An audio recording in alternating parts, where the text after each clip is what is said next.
తాకట్లో ఉన్న బంగారాన్ని విడిపించి ఆ రోజున మార్కెట్ ధర కట్టి మిగిలిన డబ్బును మీకు అందిస్తుంది కొమ్మూరి గోల్డ్.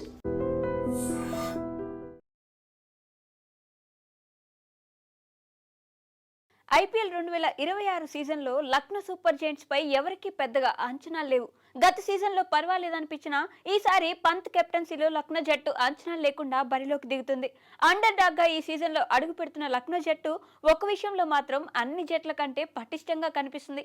ఒకసారి లక్నో స్క్వాడ్ ను గమనిస్తే పటిష్టమైన ఇండియన్ ఫాస్ట్ బౌలర్లు ఉండడం విశేషం. Senior fast bowler Mohammed Shami జట్టుకు కొండంత బలం. గత సీజన్లో సన్ రైజర్స్ జట్టు తరపున ఘోరంగా విఫలమైన షమి ప్రస్తుతం సూపర్ ఫామ్ లో ఉన్నాడు. ఈ టీమిండియా బౌలర్ ఒక్కసారి రిధంలోకి వస్తే ప్రత్యర్థి జట్లకు కష్టాలు తప్పవు. షమికి తోడుగా మయాంక్ యాదవ్ సత్తా చాటడానికి సిద్ధంగా ఉన్నాడు. ఐపీఎల్ 2024లో ఎక్స్ప్రెస్ స్పీడ్ తో మయాంక్ ఒక్కసారిగా సంచలనంగా మారాడు. గంటకు 150 కిలోమీటర్ల వేగంతో బంతులు వేస్తూ తన బౌలింగ్ లో వైవిధ్యం చూపించాడు. గాయం కారణంగా 2025 ఐపీఎల్ సీజన్ కు ఈ స్పీడ్ గన్ దూరమైన ఈ సీజన్ మొత్తం అందుబాటులో ఉండనున్నాడు. దీంతో లక్నో పేస్ బౌలింగ్ పటిష్టంగా మారనుంది. మయాంక్ ను ఫ్యూచర్ స్టార్ గా భావించిన Lucknow franchise IPL 2025 mega auction కు ముందు 11 కోట్ల రూపాయలు ఇచ్చి రిటైన్ చేసుకుంది.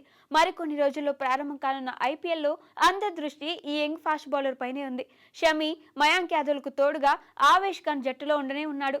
చివరి 4 ఐపీఎల్ సీజన్లలో Avesh Khan the best fast బౌలర్లలో ఒకడు.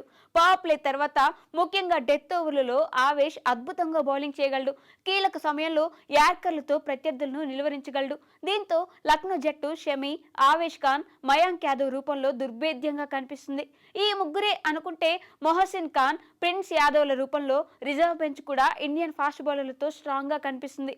దీంతో ఈ సీజన్లో లక్నో పూర్తిగా ఇండియన్ పేసర్లతోనే ఆడనుంది. ఓవైపు అన్ని జట్లు విదేశీ ఫాస్ట్ బౌలర్లపై ఆధారపడుతుంటే లక్నో మాత్రం ఈ విభాగంలో అన్ని జట్ల కంటే టాప్ లో కనిపిస్తుంది. ఎల్ఎస్జీ జట్లో ఇంతమంది నికాసైన డొమెస్టిక్ పేసర్లు ఏ ఐపీఎల్ జట్లో కూడా లేకపోవడం గమనించదగ్గ విషయం. ఇదిలా ఉంటే ఆశ్చర్యకరంగా ఎల్ఎస్జీ స్క్వాడ్ లో ఒక విదేశీ ఫాస్ట్ బౌలర్ మాత్రమే ఉన్నాడు. South Africa pacer Anrich Nokia ఉన్న ఈ సఫారీ ఫాస్ట్ బౌలర్ ఫామ్ లో లేకపోవడంతో ప్లేయింగ్ లెవెల్లో ఛాన్స్ దక్కే అవకాశాలు కనిపించడం లేదు. గత సీజన్ లో ఆకట్టుకున్న దిగ్వేష్ రాణాతో పాటు సీనియర్ స్పిన్నర్ షాబాజ్ అహ్మద్ జట్టులో ఉండడంతో స్పిన్ విభాగం కూడా డీసెంట్ గా కనిపిస్తుంది. దీంతో లక్నో ఈసారి 4 ఫారెన్ ప్లేయర్లతో బరిలోకి దిగినా ఆశ్చర్యం లేదు. ఇప్పటికే ఓపెనర్లుగా మార్కరమ్, మిచెల్ మార్ష్, నికోలస్ పూర్నెల్లకు ప్లేయింగ్ లెవెల్లో చోటు గ్యారంటీ. ఈ ముగ్గురుతో పాటు జోష్ ఇంగ్లీష్ కూడా ఛాన్స్ దక్కనుంది. అదే జరిగితే లక్నో బ్యాటింగ్ అన్ని జట్లను వణికించడం పక్కా. ఈ 4 విదేశీ స్టార్లతో పాటు పంత్ గనుక ఫామ్ లోకి వస్తే ఈ సీజన్లో లక్నో జట్టును ఆపడం కష్టం. గత సీజన్లో ప్లే ఆఫ్స్ కు చేరుకోలేకపోయిన లక్నో ఈసారి టైటిల్ లక్ష్యంగా బరిలోకి దిగుతుంది. మరి అండర్ డాగ్ గా బరిలోకి దిగుతున్న పంత్ సేన ఎలాంటి అద్భుతాలు సృష్టిస్తుందో చూడాలి.